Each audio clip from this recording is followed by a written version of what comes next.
Oke, terus Tas. Nah ini sekarang sudah mulai lepas nih. Cara mencangkul. Hati-hati Das, kan masih training ini.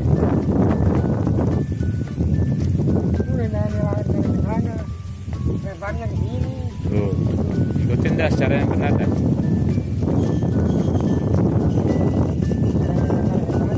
Hati-hati kaki. Ini cara mencangkul yang baik.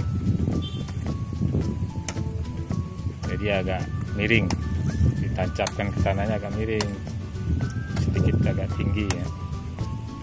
Nah, setelah itu, setelah tanahnya sudah jatuh, diratakan.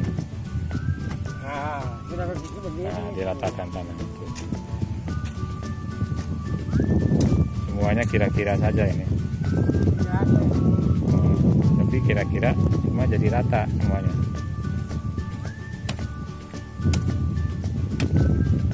Nah, ini anak kota mau jadi petani begini nih, harus banyak latihan.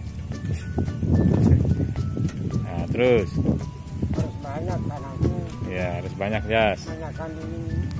Oke guys, begitu saja informasinya.